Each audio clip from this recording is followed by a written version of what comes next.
Bismillahirrahmanirrahim. Assalamualaikum warahmatullahi wabarakatuh. Alhamdulillah rabbil alamin, wa bihi nasta'in wa ala umuri dunya waddin. Wassalatu wassalamu ala asyrafil anbiya'i wal mursalin wa ala alihi wa sahbihi ajma'in. Amma ba'du.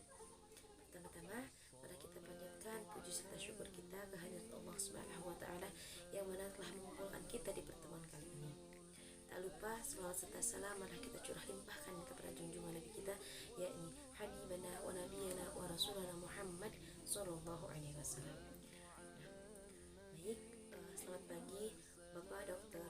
Haji Hafid MAG, juga Bapak Muhammad Sofyan MPD. Yang saya hormati juga teman-teman PAI 4F yang saya banggakan. Nah, baik, kami sini akan mempresentasikan tentang anak didik atau murid. Kajian Quran Surah Asy-Syu'ara ayat 214, Quran Surah At-Tahrim ayat 6, juga Quran Surah An-Nisa ayat 9. Adapun anggota kelompoknya yaitu ada Irfan, ada Turaini, saya sendiri, ada Fania Siswanto Putri, dan ada Zahra Wafiqah Hamzah. Yang pertama yaitu surat Asy-Syu'ara surat ke-26 ayat 214. A'udzu billahi minasyaitonir rajim. Wa anzir asyiratakal aqrabin. Lalu yang selanjutnya yaitu surat At-Tahrim surat ke-66 ayat 6. A'udzu billahi minasyaitonir rajim. Ya ayyuhallazina amanu qu anfusakum wa ahlikum naran waquduhan nas wal hijaratu 'alaiha malaikatu gilazun syidadun la ya'sunallaha ma amarahum wa yaf'aluna ma yu'marun. Yang selanjutnya yaitu surat An-Nisa surat keempat ayat 9. A'udzu billahi minasyaitonir rajim. Wal yashallazina law taraku min khalfihim dzurriyyatan di'afan khafu 'alaihim falyattaqullaha wal yaqulu qawlan sadida. Baik, yang selanjutnya yaitu terjemah Al-Quran yang akan disampaikan oleh saya sendiri. Terjemah yang pertama yaitu Quran Surah Asy-Syu'ara ayat 214 yang berbunyi, dan berilah peringatan kepada kerabat-kerabatmu Muhammad yang terdekat. Yang kedua yaitu Quran Surah At-Tahrim ayat 6 yang berbunyi, hai orang-orang yang beriman, peliharalah dirimu dan keluargamu dari api neraka yang bahan bakarnya adalah manusia dan batu.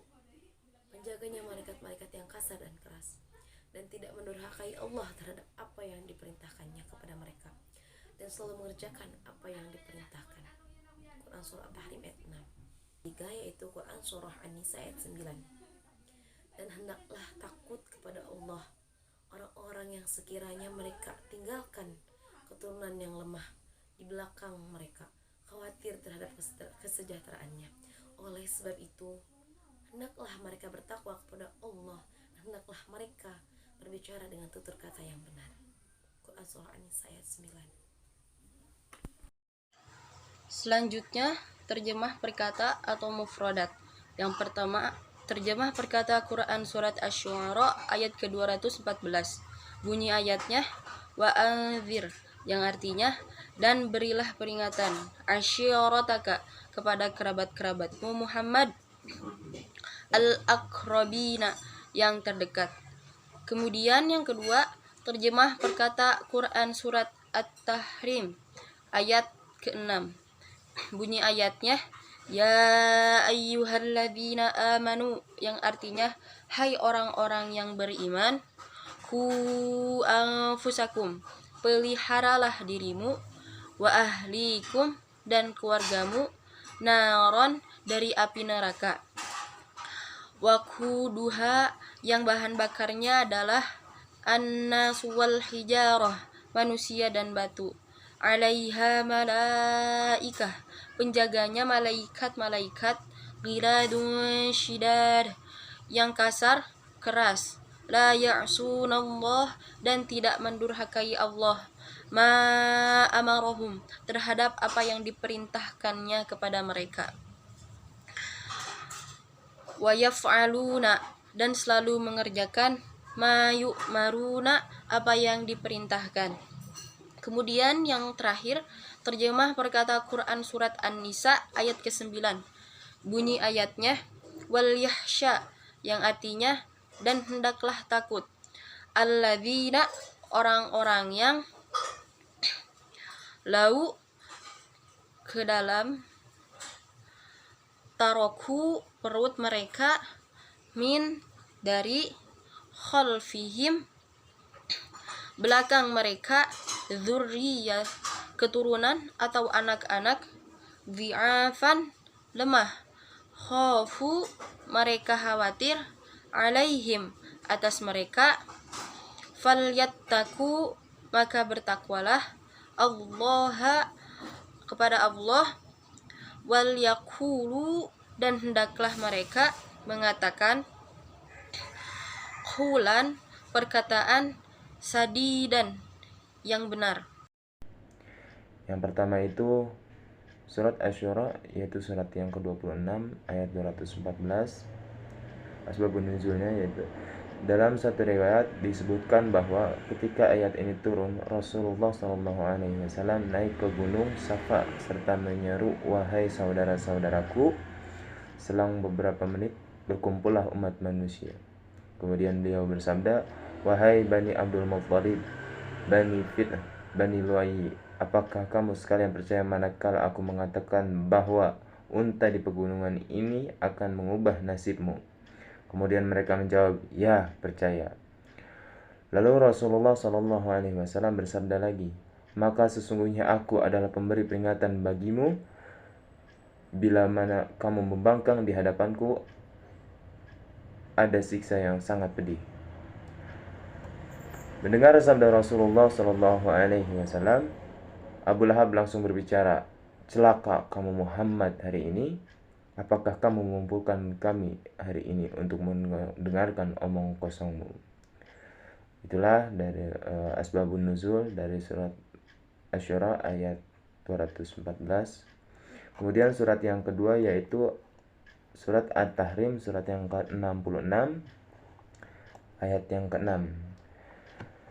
Asbabun nuzulnya diriwayatkan ketika turun ayat ini, maka Sayyidina Umar bin Khattab berkata, wahai Rasulullah SAW, kami sudah menjaga diri kami dan bagaimana menjaga keluarga kami. Kemudian Rasulullah SAW menjawab, larang mereka mengerjakan apa yang kamu dilarang, dan perintahkan mereka melakukan apa yang Allah perintahkan kepadamu melakukannya. Begitulah cara melembutkan mereka dari api neraka. Neraka itu dijaga oleh malaikat yang kasar dan keras. Mereka dikuasakan menghadapkan bunyian di dalam neraka, tidak mendurhakai Allah terhadap apa yang diperintahkan kepadanya. Kemudian surat yang ketiga yaitu surat An-Nisa, surat keempat ayat 9. Mujahid radhiyallahu an menjelaskan bahwa ayat ini diturunkan sehubungan dengan permintaan Sa'ad bin Abi Waqqas radhiyallahu an yang pernah sakit keras kepada Rasulullah sallallahu alaihi wasallam. Ketika Rasulullah sallallahu alaihi wasallam datang atau menjenguknya, Sa'ad radhiyallahu anhu berkata, wahai Rasulullah, aku tidak memiliki ahli waris kecuali seorang putri. Dapatkah saya menyumbangkan 2/3 dari properti saya? Pertanyaan dari Sa'ad bin Abi Waqqas. Kemudian Rasulullah SAW menjawab, tidak, jawab Rasulullah. Separuh, ya. Tidak, jawab Rasulullah. Lagi, jika 1/3, ya Rasulullah. Rasulullah mengizinkan, ya, 1/3 terlalu banyak, kata Rasulullah SAW.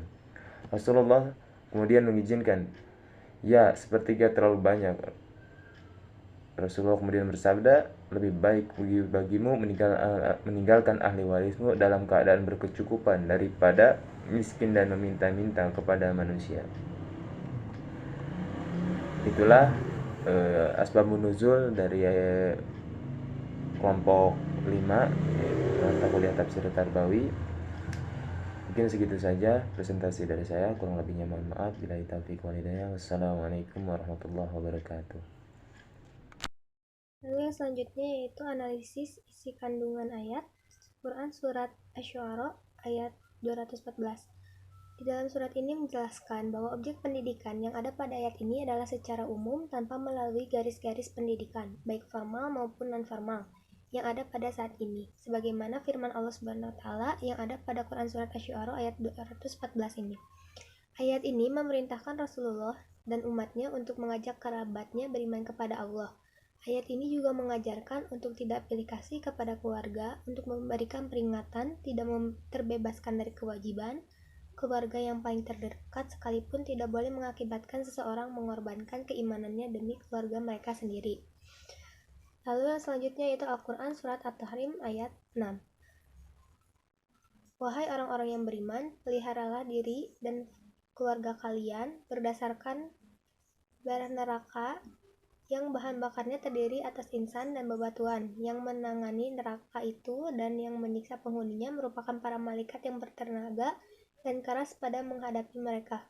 Para malaikat itu selalu mendapatkan perintah Allah dan melaksanakannya tanpa lalai sedikit pun.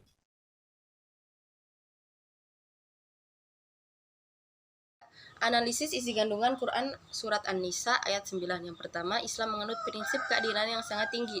Prinsip ini juga dijunjung tinggi dalam merawat anak yatim, yaitu tidak meninggalkan anak yatim sebagai generasi muda penerus bangsa dalam keadaan lemah, baik fisik maupun mental. Pesan ini disampaikan terutama kepada orang-orang yang diberi wasiat dan menjadi wali bagi anak-anak kecil. Mereka harus berusaha merawat anak yatim dengan baik, menjaga harta pusaka anak yatim yang dititipkan orang tuanya kepada mereka. Orang yang diberi wasiat juga harus membina akhlak anak yatim dengan memberikan contoh perbuatan dan perkataan yang baik serta membiasakan berakhlak mulia. Poin yang kedua, orang-orang mukmin juga diingatkan untuk tidak meninggalkan anak yang miskin atau lemah ketika orang tuanya meninggal.